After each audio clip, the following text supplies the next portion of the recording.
नमस्कार, news India देख रहे हैं आप और आपके साथ मैं हूं सुरभि तिवारी। और आज हम आपको महाकुंभ के पावन नगरी प्रयागराज लिए चलेंगे, जहां न्यूज इंडिया की टीम महाकुंभ की तैयारियों के बारे में आपको वो सब कुछ बताएगी जिसकी चर्चा आप सुनते रहे हैं और आपको न्यूज इंडिया ग्राउंड जीरो की तैयारियों से रूबरू करा रही है। आयोजन महाकुंभ का है तो तैयारी महान और अद्भुत होगी, क्योंकि 45 दिनों तक चलने वाले इस मेले में देश और दुनिया से करोड़ों श्रद्धालु आएंगे। ऐसे में यूपी सरकार इसके लिए कितनी तैयार है, हम आपको दिखाते हैं। प्रयागराज में आयोजित हो रहे महाकुंभ की हर मनोहर और विहंगम तस्वीर आपको दिखाएंगे।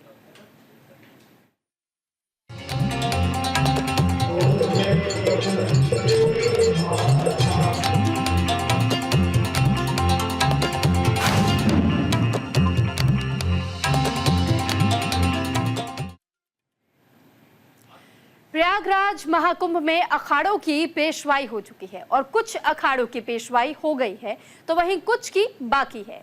आज इसी कड़ी में आवाहन अखाड़े की पेशवाई यानी कि छावनी प्रवेश हुआ। आवाहन अखाड़े के पेशवाई के दौरान पूरा लाव लश्कर मौजूद रहा और सबसे धर्म ध्वजा उसके बाद और साधुओं की यात्रा भी निकली।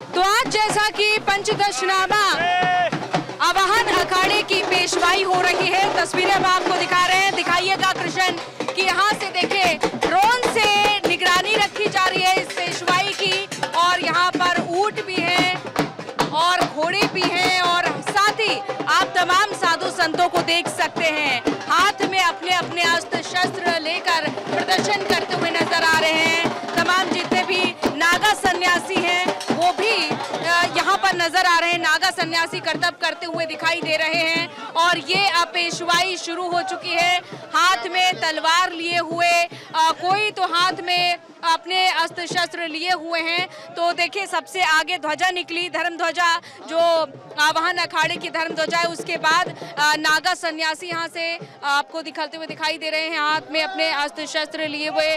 ठीक पीछे यहाँ पर आपको दिखाई देगा कि यहाँ पर ऊंट भी यहाँ पर मौजूद है, इनकी भी सवारी तमाम जितने भी सन्यासी हैं वो करेंगे। तो तन पर भभूत धारण किए हुए जितने भी नागा सन्यासी हैं वो आगे बढ़ रहे हैं। और ठीक पीछे आप ये देखें यहाँ से रथ निकल रहा है जो आगे आप देख सकते हैं, और ऐसे करके ये पूरी यात्रा यहाँ से शुरू हो चुकी है। मैं मौजूद हूँ इस समय नैनी मड़ोह की आश्रम में, जहाँ से पंचदशनामा आवाहन अखाड़े की ये यात्रा निकल रही है। और ये दिखाइएगा किस तरीके से साज सज्जा की गई है पूरा, क्योंकि ध्यान रखा जा रहा है कि जब भी किसी अखाड़े की पेशवाई हो रही है किस तरीके से पूरी साज सज्जा के साथ शाही सम्मान के साथ पेशवाई कराई जा रही है, वो आपको हम इन तस्वीरों में दिखा रहे हैं। तो देखिए यहाँ से इसी आश्रम से ये पेशवाई निकली है और देखिए अब ये जो यात्रा है वो निकल चुकी है आवाहन अखाड़े की, और तस्वीरें हम आपको लगातार दिखाते रहेंगे क्योंकि तमाम साधु संत अब यहाँ से रवाना हो चुके हैं, छावनी प्रवेश कर चुके हैं और ये यात्रा अलग अलग जगहों से होकर निकलेगी। ये तस्वीरें हम आपको लगातार दिखाते रहेंगे। विजय कृष्ण देव के साथ अंजलि सिंह रजावत, प्रयागराज, न्यूज इंडिया।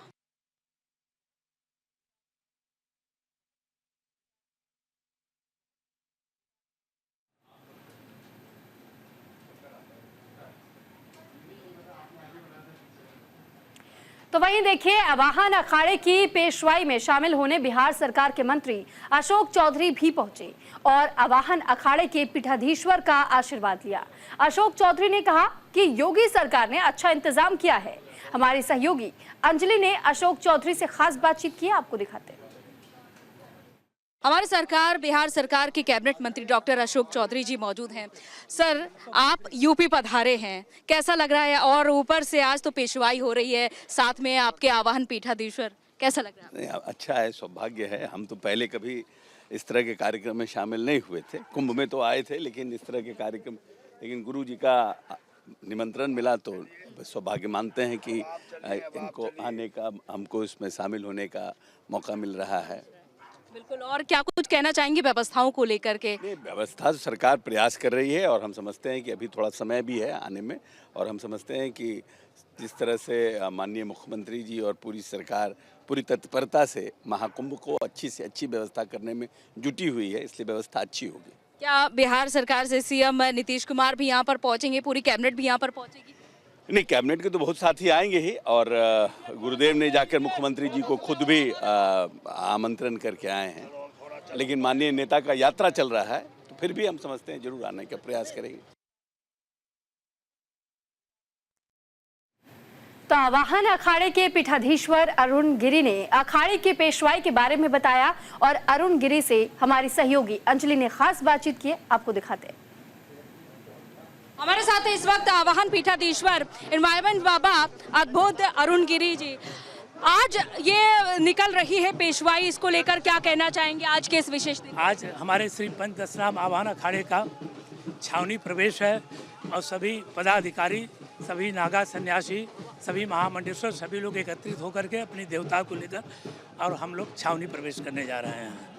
तो आज का दिन बड़ा अद्भुत है और आनंदित है, और हमारे साथ आज हमारे बड़े प्रीशिष्ट और बिहार सरकार के कैबिनेट मंत्री डॉक्टर अशोक चौधरी जी भी आए हुए हैं। उनका भी अखाड़े ने बड़ा स्वागत और उनको बड़ा आशीर्वाद दिया है। तो मैं पूरे बिहार सरकार को बहुत बहुत साधुवाद देता हूँ, धन्यवाद देता हूँ। और बस ये बताइएगा कि पेशवाई का महत्व कितना होता है किसी भी अखाड़ा के लिए? बहुत महत्व होता है जीवन में, ये अद्भुत क्षण होता है।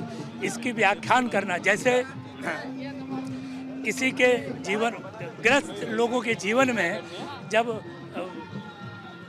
कोई नया शुभ कार्य होता है और बड़ी हर उल्लास के साथ मनाते हैं, उसी तरह जब हमारे 12 साल में जब कुंभ लगते हैं हर स्थानों पर, और तो हमारे नागा सन्यासी लोगों में उसी तरह उत्साह हम लोगों के देवताओं के प्रति होता है कि हमारे देवता पधार रहे हैं, तो हम लोग बड़ा हल उत्साहित हैं। बहुत बहुत साधुवाद, धन्यवाद। तो ये थे हमारे साथ आवाहन पीठाधीश्वर अरुण गिरी जी, जिन्होंने बताया कि आखिर पेशवाई का महत्व कितना ज़्यादा होता है किसी भी अखाड़ा के लिए, और ये महत्व और भी ज़्यादा बढ़ जाता है। उन्होंने बताया जैसे किसी घर में कोई शुभ कार्य होता है, उसी तरह से महाकुंभ के दौरान जिस तरीके से ये पेशवाई निकलती है, जो छावनी प्रवेश निकलती है यात्रा, वो कितनी खास हो जाती है जब महाकुंभ से पहले इस तरह से आयोजन होता है। विजय कृष्ण देव के साथ अंजलि सिंह राजावत, न्यूज़ इंडिया, प्रयागराज। तो प्रयागराज आस्था कुंभ यानी महाकुंभ के लिए तैयार योगी सरकार की कोशिशों का नतीजा अब धरातल पर भी दिखने लगा है। प्रयागराज में इस बार बड़े पैमाने पर टेंट सिटी का निर्माण किया गया। प्रयागराज में तैयारियों को क्या रूप दिया गया है, ग्राउंड जीरो से अंजलि राजावत की ये रिपोर्ट देखिए। महाकुंभ की तैयारियां जोरों पर हैं। एक तरफ झूंसी में टेंट सिटी बनाई गई है, जिसके किराए अलग अलग हैं, डीलक्स है, व्यवस्था प्रीमियम है, लेकिन इस वक्त अरैल में मैं मौजूद हूँ और यहाँ पर डोम सिटी बनाई जा रही है। यानी कि आपको मिनी स्विट्जरलैंड जैसा नज़ारा नजर आएगा, क्योंकि ज़मीन से 18 फीट ऊंचाई पर डोम सिटी बनाई जा रही है लोगों के रुकने के लिए। अभी ये जो कॉटेज आप देख पा रहे हैं, ये तैयार नहीं हुआ है अभी, क्योंकि जो भी टेंट सिटी बनाई जा रही है या फिर डोम सिटी बनाई जा रही है, उसकी बुकिंग पहले से ही की जा रही है, लेकिन समय रहते इसे कंप्लीट कर लिया जाएगा। तो डोम सिटी में रुकने की व्यवस्थाओं के बारे में हम आपको जानकारी दे देते हैं। ये फिलहाल कॉटेज आप देख पा रहे हैं, और इससे ऊपर जब आप देखेंगे वो डोम सिटी बनाई गई है 18 फीट ऊंचाई पर, और वहाँ पर भी लग्जूरियस व्यवस्थाएं रहेंगी श्रद्धालुओं के लिए। यहाँ पर जब आप आएंगे तो यहाँ पर एसी से लेकर फर्नीचर से लेकर बेड, सारी सुविधाएं यहाँ पर आपको देखने को मिलेंगी, यानी कि सारी एमिनिटीज से परिपूर्ण होगा ये कॉटेज। अगर हम कॉटेज की किराए की बात करें तो इसका किराया 81,000 रखा गया है, तो वहीं डोम सिटी का एक दिन का किराया 1,10,000 रुपये रखा गया है। तो जैसा कि एक बार आपको डोम सिटी भी दिखा देते हैं, ये फिलहाल हमने आपको कॉटेज दिखाया है, और ये जो है वो पर्यटन विभाग के अंदर है, तो वहीं टेंट सिटी की देखरेख केंद्र सरकार की ओर से की जा रही है, तो वहीं इस डोम सिटी की देखरेख यूपी सरकार की ओर से की जा रही है। तो तो इस ऊंचाई पर जाके, ये आप जो सीढ़ियां देख पा रहे हैं ये 18 फीट ऊंची है और 18 फीट ऊंचाई पर डोम सिटी बनाई जाएगी, यानी कि ऊपर रहने की व्यवस्था की जाएगी और नीचे ये जो आप देख पा रहे हैं नीचे कॉटेज हैं। दोनों के ही किराए अलग अलग रखे गए हैं। यहाँ पर फूड की भी व्यवस्था की जाएगी। जब यहाँ पर श्रद्धालु आएंगे तो आनंद ले पाएंगे संगम स्नान का ऊंचाई से। तो देखिए कुछ इस तरह से ये डोम सिटी बनाई जा रही है और यहाँ पर लगभग 200 ऐसे डोम सिटी बनाई जाएंगी जो कि 18 फीट ऊंचाई पर व्यवस्थाएं लोगों के रुकने की जाएंगी। इसके अलावा ये जो नीचे के एरिया को आप देख पा रहे हैं ये कॉटेज होंगे और ये भी पूरी तरीके से लग्जूरियस होने वाले हैं। इनकी बुकिंग पहले से ही कराई जाएगी ताकि जो लोग यहाँ पर वीवीआईपी दर्शन करना चाहते हैं, वीवीआईपी व्यवस्थाओं का आनंद लेना चाहते हैं, गंगा किनारे लग्जूरियस रहन सहन चाहते हैं तो वो डोम सिटी और कॉटेज बुक कर सकते हैं। तो फिलहाल ये आपने नज़ारा देखा, हमने आपको यहाँ की व्यवस्थाएं बताई और ये अभी डोम सिटी तैयार की जा रही है, अभी पूरी तरीके से तैयार नहीं हुई है। और जब आपको डोम सिटी आना है, इसका आनंद लेना है तो आपको प्रयागराज में अरैल आना होगा और यहाँ पर आपको डोम सिटी देखने को मिलेगी। विजय कृष्ण देव के साथ अंजलि सिंह राजावत, प्रयागराज, न्यूज़ इंडिया। कौशल महंत राहुल गिरी, श्री पंदशराम अवान अखाड़ा। यह हमारी धर्म ध्वजा है, सदियों पुरानी इसकी परंपरा है। क्योंकि धर्म जायते इति ध्वजा, क्योंकि कोई भी धर्म, कोई भी संप्रदाय, कोई भी मान्यता हो उसका एक चिन्ह होता है।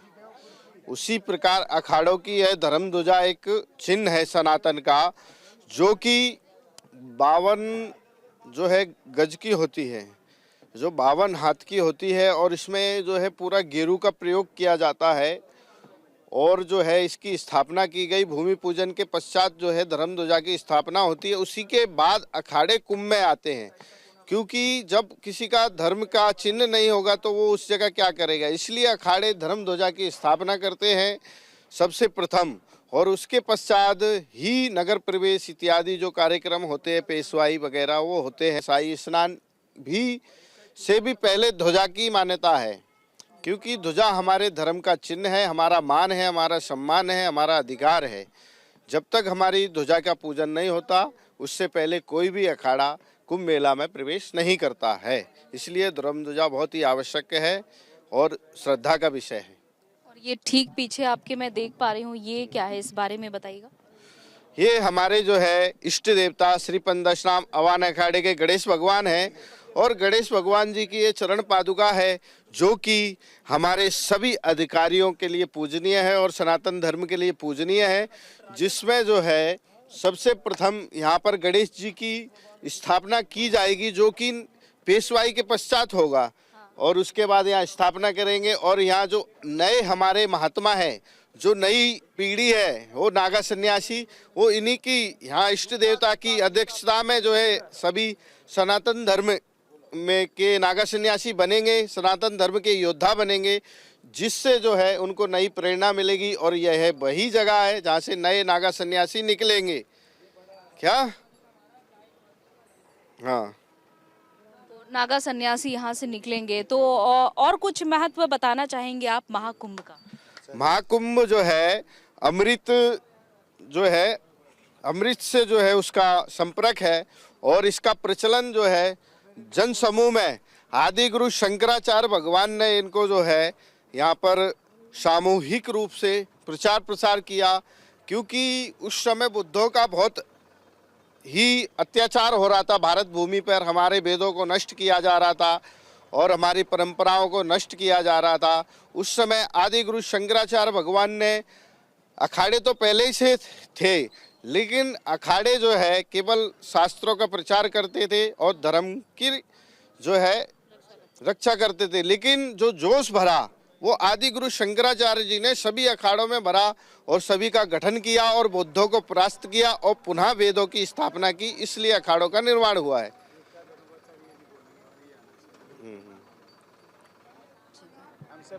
तो ये थे हमारे साथ महंत जी, जिन्होंने बताया कि आखिर जो धर्म ध्वजा लगाई जाती है और जो धर्म ध्वजा के पीछे आप देख पा रहे हैं गणेश जी की यहाँ पर पूजा की जाती है। तो इसका महत्व उन्होंने बताया कि जब हम पहुँचते हैं उससे पहले ही, अपने स्थायी प्रवेश में पहुँचने से पहले ही ये धर्म ध्वजा लगाई जाती है और इसका उन्होंने महत्व समझाया है। तो फिलहाल एक एक करके अब तमाम अखाड़ा पहुंच रहे हैं अपने अपने स्थान पर जो उनके रुकने के प्रबंध किए गए हैं। आपको ये तस्वीरें लगातार न्यूज़ इंडिया से हम आपको दिखाते रहेंगे। विजय कृष्ण देव के साथ अंजलि सिंह राजावत, प्रयागराज, उत्तर प्रदेश। देश में कुल मिलाकर 13 अखाड़े हैं और जब बात आती है अर्धकुंभ और महाकुंभ की तो इन अखाड़ों का विशेष महत्व होता है। हम इस वक्त मौजूद हैं प्रयागराज में, जहां इन अखाड़ा के लोगों के रुकने की व्यवस्थाएं की गई हैं और ये व्यवस्थाएं आप देख सकते हैं। तमाम जितने भी यहाँ पर कुटिया बनाई गई हैं इन महंत समाज के लोगों के रुकने के लिए, उनके ठीक सामने ये एक हवन कुंड बनाया गया है। इनकी दिनचर्या के बारे में बात करें तो सुबह से ही यज्ञ शुरू हो जाता है, उसके बाद ये विश्राम करते हैं, लोगों की सेवा करते हैं और इसी तरह से इनकी दिनचर्या चलती है। जाहिर तौर पर जितने भी अखाड़े यहाँ पर पहुँच रहे हैं उन अखाड़ों की रुकने की तो व्यवस्था है ही, साथ ही साथ उनका छावनी प्रवेश भी होना है, जिसे पहले पेशवाई प्रवेश के नाम से जाना जाता था। अब छावनी प्रवेश किस तरीके से होगा ये हम आपको बता देते हैं। जैसा कि इस वक्त मैं मौजूद हूँ श्री पंचदशनामा आवाहन अखाड़ा में और आवाहन अखाड़ा का शाही प्रवेश भी होना है और शाही प्रवेश की प्रक्रिया होती है। किसी राजा महाराजा की तरह इन महंतों को लाया जाता है इनके स्थायी स्थान तक, जहां पर इनके रुकने की उचित व्यवस्था की गई है और पूरे शहर भर में ये शाही प्रवेश देखने के लिए लोगों की भीड़ भी इकट्ठे होती है, क्योंकि हाथी, घोड़े और रथ की सवारी करके ये तमाम जितने भी महंत हैं वो पहुंचते हैं अपने अपने स्थान पर। जैसा कि एक एक कुटिया पर हम अगर नज़र डालें तो जो इनकी वेशभूषा है इन महंत की, वो चर्चा का विषय खास तौर पर रहती है, जिसे ये हठ योग के नाम से भी कहते हैं कि ये इनका हठ योग है। जैसे कि अभी आप देख पा रहे हैं गीतानंद गिरी जी, इन्होंने रुद्राक्ष धारण किया हुआ है और सिर पर 45 किलो इन्होंने रुद्राक्ष धारण किया हुआ है। कुल मिलाकर 2.25 लाख रुद्राक्ष की संख्या है। अगर वजन की बात करें तो इनके सिर पर 45 किलो के करीब वजन है। इसके अलावा थोड़ी ही दूर पर यहाँ आगे देखेंगे तो यहाँ पर सोने वाले बाबा, जिन्होंने कई किलो सोना धारण किया हुआ है। तो इसी तरह से तमाम जितने भी कुटिया पर आप नजर डालेंगे यहाँ पर इन महंतों के रुकने की व्यवस्थाएं की गई हैं और यहाँ पर ये अपना हवन करते हैं इसी कुंड में और ठीक गंगा किनारे पर ही ये व्यवस्थाएं की गई हैं। और ख़ास तौर पर शाही स्नान जो 6 तारीखें हैं 13, 14, इसके अलावा 29, 3, 12, 26, ये जो 6 तारीखें हैं ये खास तौर पर विशेष रहने वाली हैं, क्योंकि जितने भी महंत हैं वो स्नान करेंगे। तो अब ये देखना होगा कि तमाम जो तैयारियां महाकुंभ में चल रही हैं इन अखाड़ा के लोगों के लिए और क्या क्या विशेष होने वाला है। विजय कृष्ण देव के साथ अंजलि सिंह राजावत, न्यूज़ इंडिया, प्रयागराज। तो 13 जनवरी से शुरू होने वाले महाकुंभ को देखते हुए इस बार तैयारी पूरी कर ली गई है। पुलिसकर्मी अपनी ड्यूटी को निभाने के लिए पूरी तरीके से तैयार। हमारी सहयोगी ने इसको लेकर भी, यानी कि हमारी सहयोगी अंजलि की एक ग्राउंड जीरो की रिपोर्ट हम आपके सामने रखते हैं और आप भी देखिए कैसी तैयारियां हैं। महाकुंभ की तैयारियां जोरों पर चल रही हैं और ऐसे में यूपी पुलिस की ड्यूटी और भी ज़्यादा बढ़ चुकी है, जिम्मेदारी और भी ज़्यादा बढ़ चुकी है। जैसा कि आप देख सकते हैं कि जो पुलिसकर्मियों की खाने पीने की व्यवस्थाएं हैं उसका तो ध्यान रखा गया है, लेकिन साथ ही साथ ड्यूटी भी डटकर ये पुलिसकर्मी करते हुए नजर आ रहे हैं। कुंभ के इस महाक्षेत्र में जहाँ जहाँ पर पुलिसकर्मियों की तैनाती की गई है, इसके अलावा अलग अलग जगह भी पुलिसकर्मियों की तैनाती की गई है। तो ये देख सकते हैं आप यहाँ पर किस तरीके से पुलिसकर्मी ड्यूटी करते हुए अपनी ड्यूटी निभाते हुए नज़र आ रहे हैं और इनका ये कहना है कि जिम्मेदारी ज़रूर है, लेकिन हम पूरी जिम्मेदारी से अपनी ड्यूटी निभा रहे हैं। जितने भी आप देख सकते हैं पुलिसकर्मी डटे हुए हैं, ज़रा हम समझने की कोशिश भी करते हैं। सर, आपकी ड्यूटी के कितने घंटे हो जाते हैं? मैम 8 घंटे हो जाते हैं। 8 घंटे हो जाते हैं। और क्या किस तरीके से आप इस क्षेत्र को समझ पा रहे हैं, क्योंकि यूपी पुलिस की ड्यूटी और भी ज़्यादा बढ़ जाती है। कल सीएम योगी आदित्यनाथ भी आने वाले हैं। जी, सीएम मुख्यमंत्री जी आने वाले हैं, उनके लिए उच्चाधिकारियों ने पूरी व्यवस्था कर रखी है, हमें निर्देशित कर देते हैं, हम बता देते हैं, उस तरीके से हम ड्यूटी करते हैं, अपनी ड्यूटी का निर्वहन करते हैं। कुछ बताना चाहेंगे कि किस तरीके से यहाँ पर जो आपकी जिम्मेदारी है कैसे बढ़ रही है, जैसे जैसे तारीख जैसे जैसे भीड़ आएगी वो वैसे जिम्मेदारी और बढ़ती चली जाएंगी। जिम्मेदारी और बढ़ती चली जाएगी। आइए और भी हम पुलिसकर्मियों से बातचीत करेंगे और जानेंगे, कैमरा पैन करिएगा, यहाँ पर और भी पुलिसकर्मी मौजूद हैं। सर आप आपसे ये जानना चाहेंगे क्योंकि बहुत ज़्यादा यहाँ पर हम देख पा रहे हैं हलचल बढ़ रही है और ऐसे में आपकी ड्यूटी कितनी ज़्यादा बढ़ जाती है? ड्यूटी हमारी 24 घंटे हो जाती है उसमें। 24 घंटे? हाँ, 24 घंटे हमें कुंभ मेले में रहना पड़ता है। जितनी जितनी भीड़ आती जाएगी तो हमें और ज़्यादा ड्यूटी करनी पड़ेगी। और क्या नया क्या इस बार है आपके लिए? नया तो हर बार की तरह ही है, और ज़्यादा फोर्स आई है उसके बाद, और तैयारी ज़्यादा है, पहले से ज़्यादा तैयारी। सर से भी हम बातचीत करते हैं। सर जैसे कि कुंभ मेले में आपकी जिम्मेदारी बहुत ज़्यादा बढ़ जाती है, कल सीएम भी आने वाले हैं, किस तरीके से आप इन जिम्मेदारियों को निभा रहे हैं और कैसे आपकी ड्यूटी बढ़ी हुई है? देखिए, मैं फायर सर्विस में FSO हूँ और हमारा जो मुख्य काम है वो आग से बुझाने में है और अग्निशमन विभाग उसके लिए पूरी तरह से तैयार है। और हमारे पास में जो जो नए नए इक्विपमेंट्स हेडक्वार्टर के द्वारा परचेज़ किए गए हैं, हम उसका पूरी तरह से उसका उपयोग कर रहे हैं और अपने कर्मचारी को उसको ट्रेन भी कराया जा रहा है। बाकी सभी विभाग जितने भी चाहे वो फायर हो गया, जल विभाग हो गया, यूपी पुलिस हो गई, सभी मिलकर काम कर सब मिलकर काम कर रहे हैं और सबका हौसला बहुत ही बुलंद है और सभी लोग जोश से भरपूर हैं। और हम लोग इस कुंभ को भव्य कुंभ बनाने के लिए पूरी तरह तत्पर हैं। भव्य कुंभ बनाने के लिए पूरी तरीके से तत्पर है। बहुत बहुत शुक्रिया, क्योंकि आप जिम्मेदारी से अपनी ड्यूटी निभाते हैं, तो ऐसे में ये देखना बेहद अहम हो जाता है कि जैसे जैसे वक्त बीत रहा है, जिम्मेदारी बढ़ रही है। यहाँ पर आप देख सकते हैं कि पुलिसकर्मियों की जो तैनाती है वो भी बढ़ाई जा रही है, आसपास के ज़िलों से भी पुलिसकर्मियों को तैनात किया जा रहा है। आइए हम अंदर चलेंगे और भी हम आपको यहाँ पर डिटेल में जानकारी देंगे कि आखिर किस तरीके से पुलिसकर्मी कार्य कर रहे हैं। में कोई भी श्रद्धालु आस्था की डुबकी लगाने के दौरान अगर गलती से भी डूबने लगता है तो उसकी जान को कोई भी खतरा नहीं होगा, क्योंकि उसकी जिंदगी सुरक्षित रखने के लिए अब हमारे बीच एक रोबोट होगा। रोबोट दरअसल इस बार एक नई उपज है जल विभाग की कि अगर कोई भी श्रद्धालु गलती से उसका पांव फिसल जाए या फिर नाव पलट जाती है तो उस श्रद्धालु को बचाने के लिए रोबोट इतना सक्षम है कि वो 145 किलो वजन खींच सकता है, यानी कि एक बार में 2 से 3 लोगों की जान बचाई जा सकती है। और रोबोट की स्पीड के बारे में हम अगर बात करें तो 25 से 35 किलोमीटर प्रति घंटे की रफ्तार से ये रोबोट दौड़ता है और महज 45 मिनट में पूरी तरीके से चार्ज हो जाता है। जैसा कि इस रोबोट के बारे में और अहम जानकारी दे देते हैं, रिमोट कंट्रोल से ये रोबोट चलता है और जैसे ही कोई शख्स अगर गलती से भी आस्था की डुबकी लगाने के दौरान फिसल जाता है, डूबने लगता है, तो ये रोबोट उसे बचा लेगा और खींचते हुए वापस घाट पर ले आएगा। तो यानी कि इस बार जो महाकुंभ की तैयारी है पुरजोर तरीके से चल रही है, साथ ही हाईटेक भी हो चुका है इस बार का महाकुंभ। कोई भी परेशानी है उससे निपटने के लिए इस बार टेक्निक का भी इस्तेमाल किया जा रहा है। विजय कृष्णदेव के साथ अंजलि सिंह राजावत, न्यूज़ इंडिया, प्रयागराज। और इसी के साथ आस्था के महाकुंभ को लेकर के ये स्पेशल प्रोग्राम आपने देखा। इसी तरीके से महाकुंभ को लेकर के तमाम अपडेट्स के साथ न्यूज़ इंडिया आपके सामने हाजिर होता रहेगा और ग्राउंड जीरो से रिपोर्ट्स भी आपके सामने लाता रहेगा। इसी के साथ फिलहाल इस बुलेटिन में इतना ही। नमस्कार।